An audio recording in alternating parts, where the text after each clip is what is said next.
Thank you. My question for you is, what does getting to the finish line consist of specifically?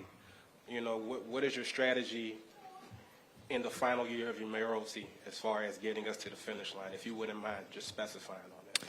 Well, I'm sure I'll have more to say. I don't think I have a comprehensive presentation for you, but obviously I had the opportunity to talk to many of my teams yesterday and let them know that our expectation is that we will finish strong. We will continue to think big. We will continue to tackle the tough challenges of the district. We will look at our own agenda, the things that I have promised. I will assess where we are with those, and I will take them as far as I can. And I think I'll be able to finish most of them. Okay. Of course, in your letter, you outline numerous accomplishments, but there are still sentiments among marginalized DC residents that you may not have done enough for them. You may have done more for developers, landlords, people of that ilk. What is your message to them as far as your record as a mayor? Well, I would tell them to check the record because it's pretty clear. When I look back and the promises I made, I just mentioned in the larger room for Ward 8, when I started running, a lot of people were skeptical in Ward 8. They told me then that, are you just going to come around at election time and we're never going to see you again? And I made a commitment to myself then that no one would ever be able to say that about me. I don't just go around at election time, and I have kept my promises. When we tally up, when I became mayor, there was literally nothing happening at St. Elizabeth's. An anchor had been promised that had fallen out. The project stalled. And we went in and decided that we had to be the first in, and that's when we built the sports and entertainment complex at Congress Heights, soon followed by hundreds of units of housing, Whitman Walker Clinic, home ownership opportunities, and now a brand new hospital. So over $1 billion has just been invested in Congress Heights alone. I look at our food access grants, and we hadn't been able to attract fresh food or dining in Ward 8. And that grant has just changed all of that, and we have been able to attract both sit-down dining and grocery. We'll be opening new libraries, investments in recreation centers as well. We've also driven down unemployment. And so when people say, like, well, what are you doing? I've always said our job is to attract opportunity and make sure we match people to it. In 7 and 8, I think when I became mayor, the unemployment numbers were over 11%. Before the pandemic, we got it below 10%. I think we're still below 10% in Ward 7 and 8. That represents more people having jobs to afford housing and afford taking care of their families. We've opened as well an infrastructure academy that not only train people, but put people in real jobs. Do we have more to do? Yes, we have more to do in the city. We have more to do in this nation to close gaps between the haves and the have-nots. But I think we move the dial when we make sure that our systems are set up to help people get a good job, a life-sustaining job, and take care of themselves and their families in the district. So, as I said, we have built a foundation. Others will build upon it, but I'm proud of the work we've done. Yep. Good afternoon, Mayor. Good afternoon. Ashley, ABC 7. Your father was heavily involved in civic engagement. What was it like for you to carry on his legacy through your time as mayor and your decades serving? And if you're open to sharing what you're considering as next. Well, for some of you knew my dad. My dad was in the first class of ANC commissioners elected. He served a bunch of years. I don't even know how many, over 20. He chaired his commission, he chaired his civic association. And as a child, I went to a lot of meetings with him and just really soaked it up. My father loved that I was mayor. He did. He loved it. He loved it more than anything. Facts. He loved it. And I just think that he would be very proud. He was proud. And A friend told me, somebody who worked for me on my first campaign and was out knocking on doors one day, and I was joining later, so he had been out before me. And he said, who is your dad? I said, what do you mean? He said, you know, I've been knocking on doors and people know your dad.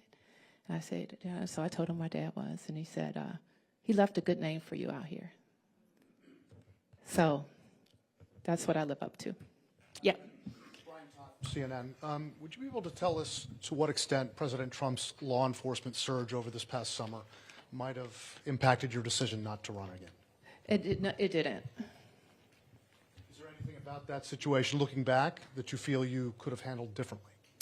Well, what I know is we faced unprecedented action by a president.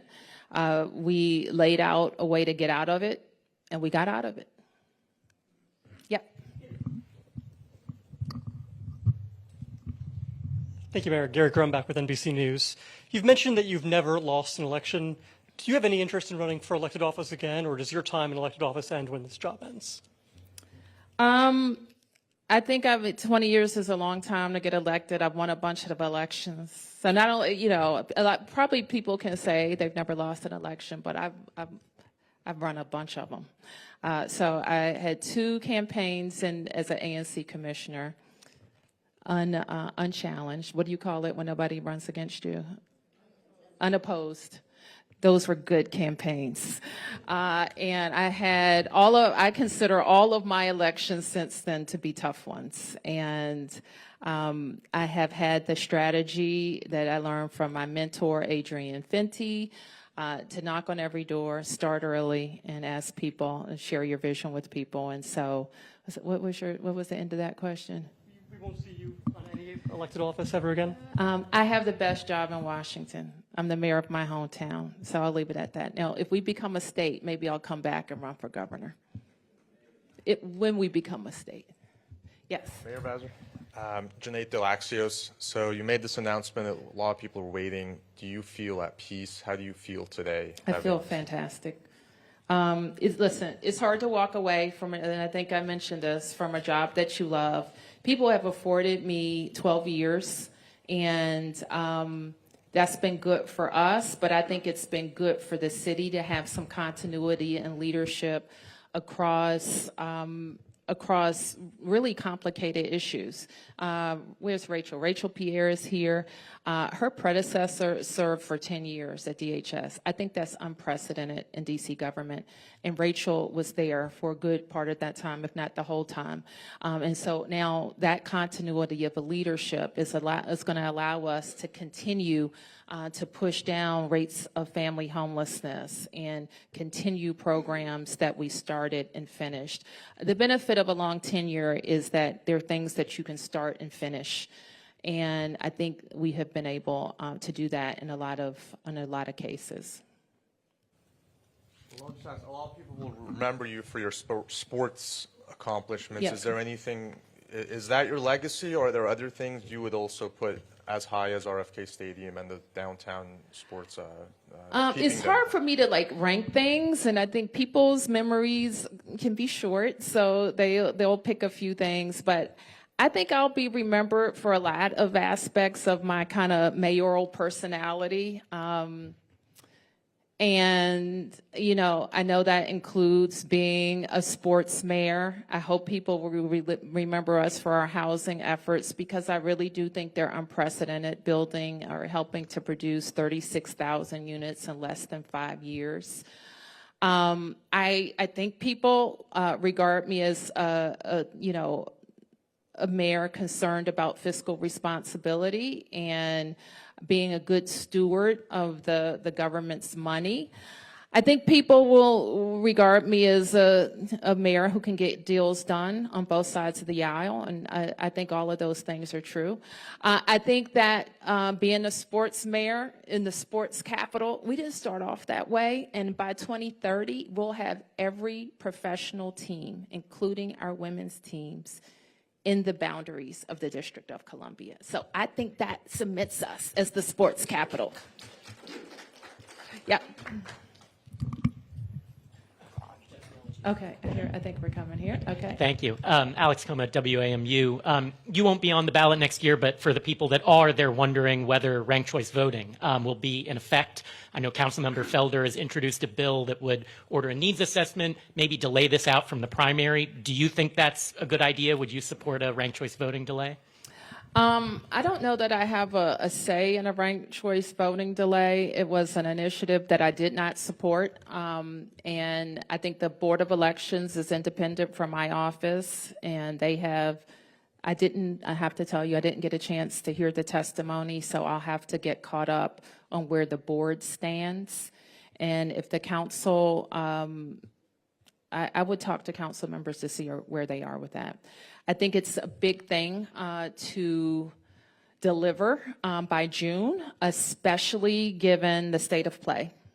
And it's a lot for, I think voters are going to have an open mayoral seat. I don't think there's been one since since Mayor Williams. And you have a lot of movement on the council. So I just think that the most important thing is that we have a glitch-free election, that people have an opportunity to get to know candidates, because there could be a lot of them in a short period of time.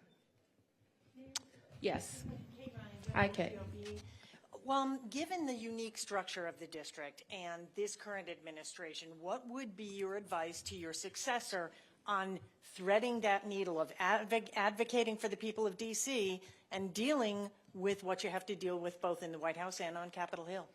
I don't think they're mutually exclusive. I think with every relationship, and I think we've had the opportunity to deal with every iteration. A Democrat in the White House, a Republican in the White House, a Democratic speaker, Republican speaker, Democrat Senate majority. So we've dealt with every iteration. And I have to tell you, I don't think our approach has been different. We tell them who we are, we keep coming, we tell them how they can help, and we tell them how they can stay out of the way. They don't always listen, but that's always our approach. And my advice is just that the mayor of the district is always going to have a unique relationship with the president and the Congress until we become a state. Yes. Rafael with WSA9. Mayor, no comprehensive plan, and we love your slideshows, usually but with some priorities that you might have in the next 12 months, and then also, have you heard from anybody on Capitol Hill or from the White House after your announcement yesterday? Not directly, but Representative Comer, Chairman Comer, sent a lovely statement I thought was very gracious. I watched a video of the president's remarks, and I think that's what I've heard so far. I talked to Senator Also Brooks. And then, I know you said no comprehensive plan with priorities that you have in the next 12 months. Well, I think I outlined them broadly. I'll talk more specifically about it in another time. Yep. One second. Muriel Carbone with DC News Now. I know that you've said that home rule, statehood, achieving statehood is the North Star. You've been in this fight for a while now, and obviously that hasn't been achieved. Do you see a time and place where DC ever actually becomes a state? I do. And when people ask me how close we are to statehood, I always say this close, because that's how close we are to statehood. It's going to take the right makeup of the Congress. I personally think it will take a specific carve out from the filibuster for certain types of votes. I call them democracy votes, the types of things that would make the democracy stronger. Making DC a state is one of them. Making sure we deal with redistricting, and that's another one. So the things like that, I think, deserve a limited carve out from the filibuster. To get over 60 votes in the Senate is uphill. But listen, there could be a wave, there could be a sweep. And this is what we've done that wasn't true not the last time, but one of the times that we had all houses was like not only is DC ready, we have a new constitution, we have more support in the Congress than we've ever had. And we have a referendum for DC voters that says over 80% that this is what we want. The nation now sees the problem. I think the thing, the nuanced difference that I have witnessed in my tenure is that we've always talked about statehood, about how it hurts us in DC. We don't have representation. We don't have autonomy. What the nation sees is we don't have the 2 senators that would make our policy objectives nationally more palatable. Tom. Tom Sherwood from WAMU Politics Hour and Dream City Podcast. You said you've been strategic dealing with President Trump and his assaults on the District of Columbia. Some of your worst critics, or many critics of yours, say that you have not spoken up enough about ICE and the Border Patrol and their attack on district citizens. And that would you, now that you're not running for re-election, do you feel any more freedom to speak up about the attack on district citizens when it comes to these federal officials who are masked, unmarked cars, and grabbing people off the street? I am free. You're looking at a free woman. I've always been free. I was born free. Okay, so let me be clear about that. I am free. So the choices I make are not mistakes. I make them for a reason. And the choices I have made, I stand behind. What I really wish I had been very clear about, because I know people don't always read the details, is making very clear that our use of federal agents is not new. You know that. We have federal agents in the district all the time. And our emphasis on working with DOJ agencies was clear from the beginning. And immigration enforcement has never been our job. And so making clear that we don't do immigration enforcement and making that more clear in our mayor's order maybe would have helped a perception of federal agents working in DC as federal agents always have. I have a follow-up question. You've been in office now 11 years as mayor, and you have 1 more year. Almost, yeah. When is the last time you drove a vehicle? I drive all the time. Don't tell my officers. You have, oh, well, that might be the news. You own a car? Of course. I own the same car.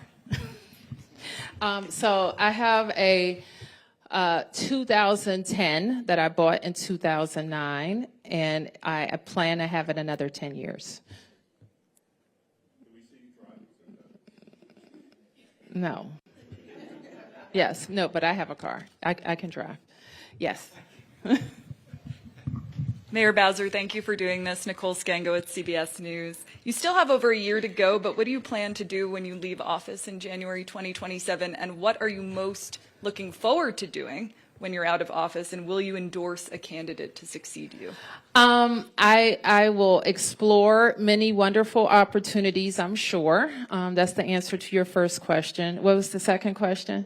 Will you endorse a candidate to succeed you? And what candidate do you think Washington, D.C. needs either to build on your legacy or to go in a new direction moving forward? This is what I know, that D.C. residents are going to decide, and they may or may not care what I say. I think there is a lot of belief that endorsements make a huge difference in races. And the last person who had the strongest coattails in D.C. was Marion Barry. And so that's not to say, and I said to the Post earlier, I'm a taxpayer. I'm a lifelong Washingtonian. I have a kid in school, and I vote. So I am going to be watching, and I do have a unique perspective. I've had this job 12 years. I was on the council for 8 years. And I firmly believe that the next mayor has to convince DC voters that they will protect home rule. I firmly believe that our trajectory with our schools has to be maintained, and mayoral control and council accountability has brought us a long way. And I know we have to grow our economy. We can't be a city that people will leave. And we have to continue to attract good paying jobs, to attract the jobs we could lose. All right, I'm going to take a couple more here and then here. Hi, Mayor Bowser. Bob Barnard with Fox 5. You've got a year to go, but is there anything, any case that will stay with you, that will nag with you, that you are not able to? Chuck Ramsey, when he left the police force, said there was a murder case of a child that he wasn't able to solve. Anything as you leave that you're going to wish had been resolved under your watch? Well, I have 13 months to resolve it, so I won't say. I'll keep. I'm sure there are going to be a lot of things, but in 12 years, in thousands upon thousands of decisions, I kind of wouldn't reduce our service to the one that got away. I'd rather focus on all the ones that landed just right. Yes. Mayor, Rebecca with 7 News. Are you doing any succession planning during your last year to help whoever steps in next? We will have a strong transition. I pride myself in like being the best, so we want to have the best transition. That's what we want to do. And, some of that, I don't know how exactly it will roll out, but I expect to deliver great plans, qualified staff that could stay or go, depending on who the mayor is. But this is, you didn't ask me this specifically, but I will say, and sometimes when people ask me what's my advice for the next mayor, not just here, but any mayor, and this is one thing I learned in my transition. I had, at the time, Democratic nominees usually went on to become the mayor, and that's been the case. I had a competitive general election back in 2014, if some of you don't remember. David Catania ran against me. And I couldn't go from the primary to planning the government. I had to go from the primary to making sure I beat David Catania, who was a formidable opponent. And so by the time the general election came in November, I think I had 54 days after I won to set up the government. And it became really clear to me that everybody didn't have to go. And I knew the directors because I was on the council for 8 years. I had a sense of who I didn't think was in kind of my mold of doing the work. And I just decided, and I had this conversation with Mayor Gray, that I would do everything possible to be fair to the outgoing cabinet members. If I knew like I was going in a different direction, I'd be upfront and direct. But some people I wanted to look at a little bit longer. And I think they wanted to look at me a little bit longer. So some people stayed on a little bit longer before they went on to their next things. But I also had the time, and I believe this very firmly, I only hire people when I have the right person. I don't try to speed it up. I don't try to let you all pressure me into naming somebody. When I'm not ready to name somebody, I hire somebody when I have the right person. So that would be my biggest advice. We have very talented people who love government, know the city, and deliver for this city. And my message to them was just do your job. Don't do politics. Don't, that's my job. You do your job. And if you want to stay on, I think you'll have a shot. And if you want to move on, you're going to have great opportunities. There is a question of whether Delegate Eleanor Holmes Norton will run for re-election. Either way, is that a seat you're interested in? It is not. Let me be clear. I will not be running for that seat. And why is that? I don't want to. Want to elaborate on why, or? I don't want to be in the Congress. Okay. Did you get a question? Okay, your question. Beatrice Peterson, ABC News. Thank you, Beatrice. Thank you. You are the longest serving black mayor in a major city, and you decided to say that you wanted to pass the baton. Can you tell us a little bit about that decision? Was it a singular moment? Was it cumulative? And Thanksgiving is tomorrow. What are you thankful for? Honestly, I'm kind of shocked that people thought I was going to run for a fourth term. When I ran for, I think it was Tom Sherwood. When I ran for a third term, you know what everybody said then? Tom, yeah. What did you say? My part of the speech? Yes. That third terms don't turn out though. Third terms are hard. So everybody said third terms are hard. And my answer was always, well, first terms are hard, second terms are hard, all terms are hard. But it is, in some ways, a fourth term is kind of gratuitous to me. That we set out a big agenda, we delivered on it, and the ability to keep winning, it gets harder and harder. That doesn't mean that I didn't weigh it seriously, because I love my job, I love this city, I know I can do the job, but I also know voters start taking a hard look and saying, you know, we like you, we love you, but who's next? So I do politics, I'm a politician, so I always worry about that, and I'm proud of what we've done, and it's time. I'm thankful for my health and for my family and for a great, great team of people that have supported me all along this journey, inside the government and outside the government. I saw some folks out there from Riggs Park.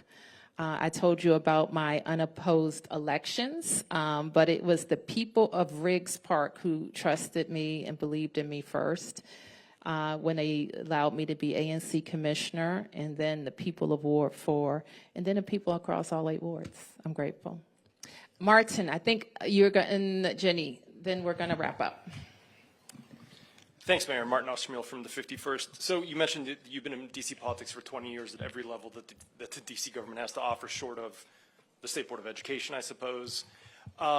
Is there anything in those 20 years, for better or for worse, that has changed in DC politics? Like the good things, the bad things, anything notable to you that has changed about how DC politics works, how it's run, how people kind of participate or partake? Everything has changed. The details, please. A lot has changed. Let me put it that way.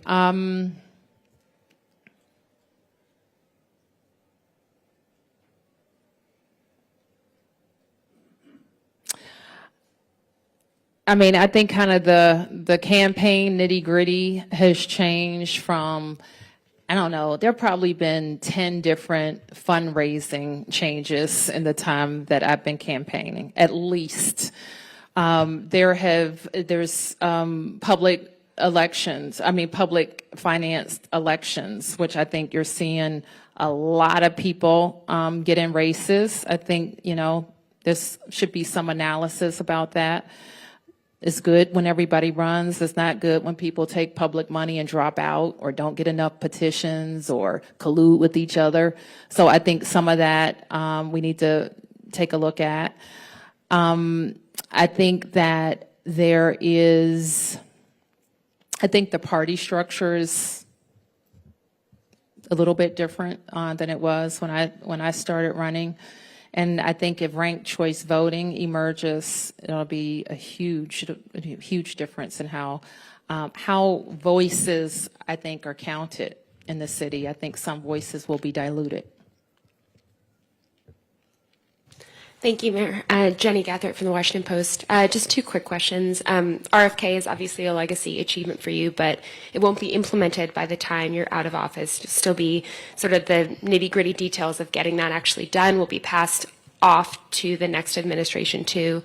What would you feel good about in terms of like what you would leave the next administration? What's the goal there in terms of like what needs to get done, you think, in your mind before you leave office there? And then second, on I guess a lighter note, what's something that you don't have time to do right now or can't do right now is when you're mayor that you're looking forward to doing when you're not anymore?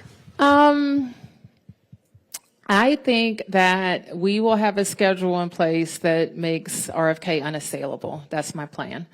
And I think we're on that path. I think the team has been working diligently. Even before there was a final vote, they felt strongly that they had to risk, put some of their investment at risk to even get started with the planning. And that has proven to be a good decision. So I think that, we obviously have the inside government nitty-gritty to work on with them. They're good partners, and we're at the table with them. And I like the structure that I've set up just to focus on those that day one delivery. So I feel pretty good about that. What do I don't really know what I'm missing, actually, because over the years my life is all mixed up, like around what I do. I know one thing that I see a lot of people doing that I don't do. Like, they go to these boozy brunches on Sunday for like 4 hours. I don't think I've ever done that. I want to do that. I want to go to a boozy brunch. Thank you, everybody.